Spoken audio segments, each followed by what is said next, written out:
சாய்ராம். என் அன்பு செல்லமே, என்னுடைய அழகான தங்கமே, விடியல் வேண்டும் விடியல் வேண்டும் என்று கேட்கிறாய். ஆனால் எப்பொழுதும் விடியல் வந்தவுடன் என்ன தெரியுமா செய்கிறாய்? நான் என் வாழ்க்கையில் விடியலை கேட்டேன். நீங்கள் என்ன தினம் தினம் ஒவ்வொரு நாளும் வந்து கொண்டு போய்கொண்டு தான் இருக்கிறது. ஒரு நாளும் எனக்கு பிடித்தது போல் வாழ்க்கையில் எதுவும் மாறவில்லை என்று நினைக்கிறாய். ஆனால் நீ சிலவற்றை கவனிக்கவில்லை என்றுதான் நான் நினைக்கிறேன். ஒவ்வொரு நாளும் ஒவ்வொரு மாற்றங்கள் உன்னுடைய வாழ்க்கையில் நடந்து கொண்டு தான் இருக்கிறது. புரிகிறதா? உன்னுடைய வாழ்க்கையில் நீ மிக பெரிய ஒரு இடத்திற்கு செல்ல உள்ளாய். அதற்கான நேரமும் வந்துவிட்டது. விடியல் வேண்டும் சாயி. என் வாழ்க்கையில் நான் என்னுடைய வாழ்க்கையில் இருட்டான ஒரு இடத்தில் இருக்கிறேன். எப்பொழுது வெளிச்சத்தை கொடுப்பீர்கள் என்று கேட்டாய். வெளிச்சமோ வந்துவிட்டது. கண்ணை திறந்து நிற்பார். நிச்சயமாக உனக்கு வரும் அனைத்து நல்ல விஷயங்களும் உனக்கு தெரிய வரும். காலங்கள் எப்பொழுதும் சோதிக்கும். ஆனால் ஒரு பொழுதும் ஒரு நாளும் கைவிடவே விடாது. நீதான் காலத்தை திட்டுகிறாய். ஆனால் காலமானது உனக்கான ஏற்பாடுகளை செய்து உன்னை நல்ல முறையில் வாழ வைக்க பல போராட்டங்களை போராடி கொண்டு தான் இருக்கிறது. நீ நல்ல பிள்ளை. பல சோதனைகளை தாண்டித்தான் வர வேண்டும். ஏன் தெரியுமா? கெட்டவனாக இருந்தால் அவனுக்கு இப்பொழுது நல்லது நடப்பது போல் இருக்கும்.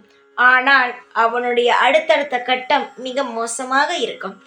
ஆனால் நான் ஒன்று சொல்கிறேன், நல்லவனுக்கு ஆரம்ப காலம் மிக சோதனை கொடுக்கும். ஆனால் அடுத்தடுத்த கட்டம் அவனுடைய வாழ்க்கை மிக பிரம்மாண்டமாக இருக்கும். நீ என்னுடைய குழந்தை. சீக்கிரமாக உன்னுடைய வாழ்க்கையில் நல்லது நடக்கும். கவலைகள் இருந்தால் அதை இப்பொழுதே இந்த நொடியே உன் மனதிலிருந்து தூக்கி எறிந்து விட்டு அமைதியாக வாழ பழகு. எந்த அளவுக்கு நீ கவலையை மறந்து வாழ்கிறாயோ அப்பொழுது உன் வாழ்க்கையில் சந்தோஷமானது பிறக்கும். உன்னுடைய முகத்தை எப்பொழுதும் சிரித்தபடி வைத்துக்கொள். நீ அழுதபடி இருந்தால் என்ன நடக்கும் என்பதை நீதான் முடிவு செய்ய வேண்டும். நல்லது நிச்சயமாக நீ அழுது கொண்டே இருந்தால் வராது. ஒரு தெய்வம் உன் வீட்டிற்குள் வர வேண்டும் என்று ஆசைப்பட்டாலும் நீ நிம்மதியாகவும் உன் வீடும் நல்ல முறையில் இருந்தால்தான் தெய்வமே உன் வீட்டிற்குள் வரும். எப்பொழுதும் அழுது கொண்டு மனதில் ஏதோ ஒரு விஷயத்தை நினைத்து கொண்டு இருந்தால் எப்படி தெய்வம் உன் வீட்டிற்குள் வரும் சொல்? இனி அழாதே. பொழுது போன நேரத்தில் எந்த ஒரு பேச்சையும் யாரிடமும் பேசாதே.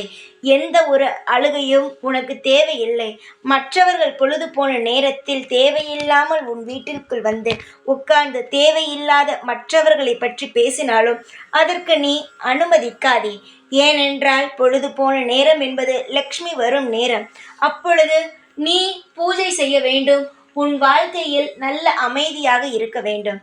தேவையில்லாமல் மற்றவரை பற்றி பேசியோ உன்னுடைய கவலைகளை மற்றவரிடம் சொல்லியோ தேவையில்லாமல் காலத்தையும் நேரத்தையும் வீணடிக்க வேண்டாம்.